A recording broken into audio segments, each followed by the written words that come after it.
pemirsa di Hidup Sehat. Kita sekarang hari-hari ini harus tetap kuat, sehat karena itu nonton program ini. Supaya kita bisa ada tips-tipsnya dan bagaimana menjaga supaya tetap aman sehari-hari ya Intan ya. Iya dong pastinya. Nah Dokter Vita tadi kan kita udah lihat tayangan ya bagaimana tentang mengatasi kalau kita demam tinggi apalagi terutama di malam hari ini gimana caranya. Nah Dokter Vita tahu nggak kalau aku caranya gimana? Biasanya aku langsung cari es batu. Terus aku rendam pakai air, pakai kain, terus aku taruh deh di kening. Itu bener apa salah dok? Oke, pakai sirup sama pakai air juga ya.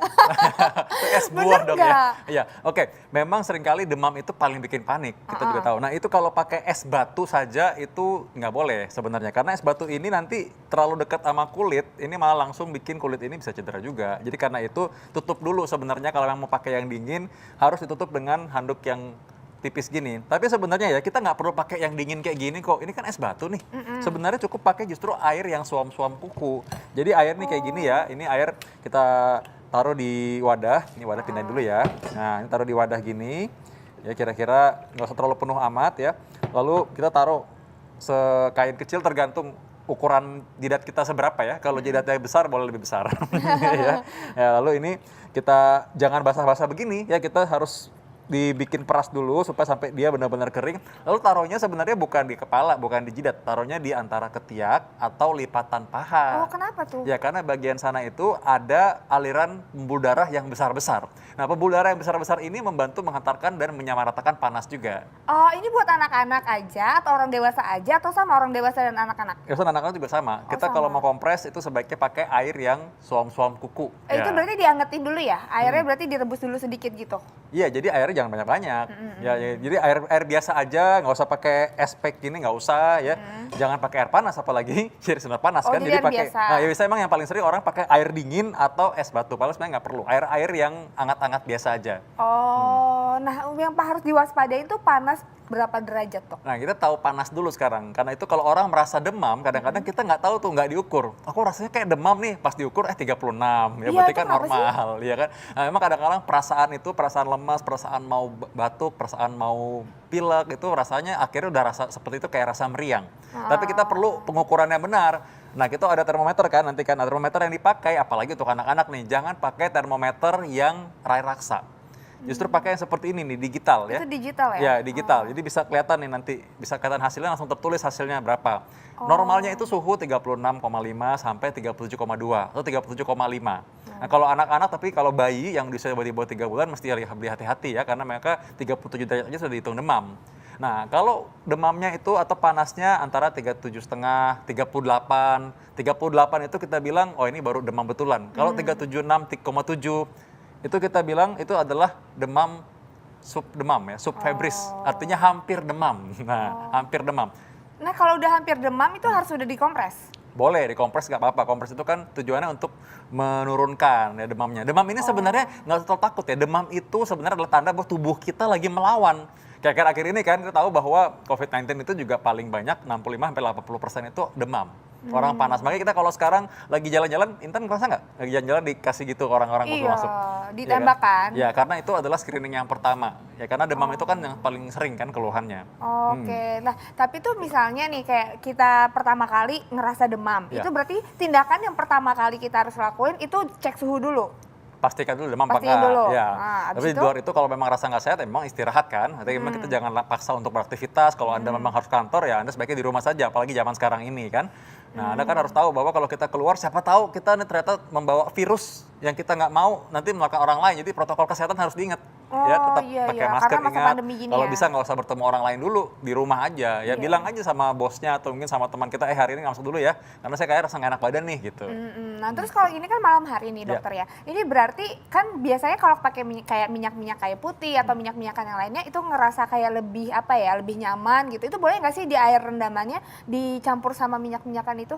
Boleh aja, tapi kan nggak selalu perlu langsung ditaruh di dalam air rendaman ini. Kita boleh pakai kok minyak kayu putih untuk kita membuat merasa nyaman kan, nggak apa-apa. Ya yang ingat obat anak-anak kadang-kadang orang tuh salah pakai alkohol. Alkohol dikasih karena kan rasanya dingin ya. Iya, itu nggak boleh ya? Nggak boleh, kan nanti bisa bikin cedera pada kulit anak juga. Apalagi kalau kena bagian mata atau mungkin bahkan tertelan, wah itu lebih bahaya lagi. Nah kalau habis itu boleh kasih minum air putih nggak sih? Terus atau ada perlu obat atau gimana? Intan pinter banget ya. Kayaknya udah ini ya, hidup sehat banget kayaknya ya. Iya Pasti dong, udah sering nih berapa tahun udah jadi dokter di sini. Sama dong kayak pemirsa hidup sehat semua di sini pada pinter-pinter pasti. Nah, benar, kita harus ingat bahwa hidrasi atau minum air itu penting sekali karena tubuh kita mempunyai sistem sendiri untuk bisa menahan supaya panas nggak sampai melukai kita sendiri. Jadi air yang sedang-sedang saja itu cukup. Oh, Benar, Intan, air ya. suhu normal Ya, ya. pastikan tidak sampai dehidrasi. Biarkan itu kita minum, ya lalu misalkan kita tahu bahwa kita kalau buang air itu juga bagus, ya. Oke. Nah aku biasanya kan kalau misalnya malam-malam demam nih, terutama malam, terus kayaknya menggigil, terus mulut rasanya nggak enak, pahit ya rasanya, terus dikasih sama mama teh manis anget, itu bener nggak sih? Nah Boleh itu nggak sih? bagus banget, karena apa? Ketika kita sedang sakit, tubuh kita berjuang melawan penyakit kan. Sistem kekebalan tubuh juga butuh makanan. Makanan apa? Glukosa. Glukosa yang paling mudah dicerna adalah gula yang berasal dari es teh manis tersebut. Kan gula pasir, gula batu itu kan gula yang kita bilang, oh jangan terlalu banyak gula, nanti takut kegemukan. Tapi kalau lagi sakit, justru kita butuh energi yang instan. Jadi karena itu butuh diberikan kayak gitu malah lebih segar untuk menambah energi. Oke, nah terus tipsnya berarti apa nih Dokter Vito nih? Kita diulang ya tadi Ya. awalnya misalnya pertama kali dipastiin dulu Ya. harus ini bener-bener panas, abis itu? Demam ya, taunya demam nih di atas 37,2 ya, berarti harus hati-hati demam. Oke, boleh kompres, boleh enggak apa-apa kok, sebenarnya intinya istirahatnya aja.